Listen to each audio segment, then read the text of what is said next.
Shakespeare Globus Teatrı Temzanın cənub sahilində yerləşir. Düzdür, gördüyünüz bu bina 1644-cü ildə hakimiyyətdə olan Oliver Cromwell'in əmri ilə dağıdılmış teatrın replikasıdır. İngiltərə çarı 1-ci Charles'ın başının kəsilməsinə fərman vermiş Cromwell'in rəhbərlik etdiyi Puritan hərəkatı hər cür əyləncə növünü qadağan etmişdi.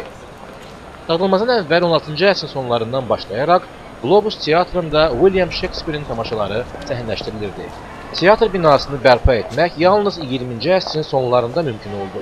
Bərpaçılar qədim sənədlər və öz fantaziyalar əsasında teatrı orijinala mümkün qədər oxşadıblar və yalnız 17-ci əsrdə işlədilən tikinti materiallarından istifadə ediblər.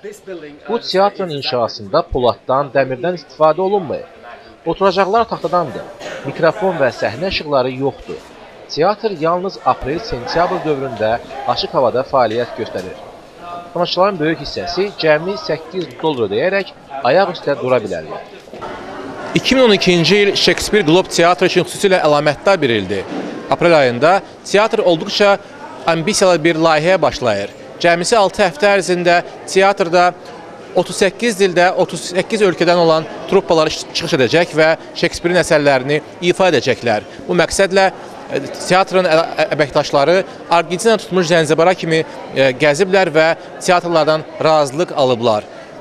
Keçmiş Sovet İttifaqı məkanından burada Belarus, Rusiya, Gürcüstan və Ermənistanın teatr əməkdaşları, teatr ustaları təmsil olunacaqlar. Azərbaycanın isə yox. Bəs niyə? Niyəsini Globusdan Globusa adlı festivalın müdiri Tom Bird belə izah etdi. Really, the most important thing that we started with was to engage with the languages of London, the languages that are spoken in this city. So we looked for work in Bangla, we looked for work in Polish and in Urdu and in Korean, the big languages within this city besides English. We then looked at work in countries that have toured a lot of Shakespeare performances before around the world, countries that have a great tradition of performing Shakespeare, like Germany and like Japan.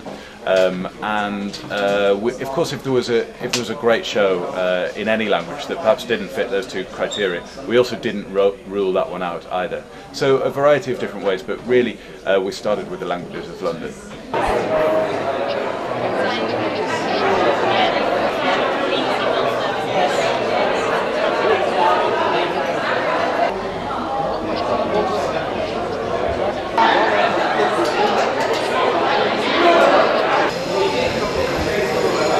Hazırda Çin və Braziliya hökumətləri Globus Teatrının replikasını öz ölkələrində inşa etməyə planlaşdırırlar. Gəlişə Əliyev, INS, London.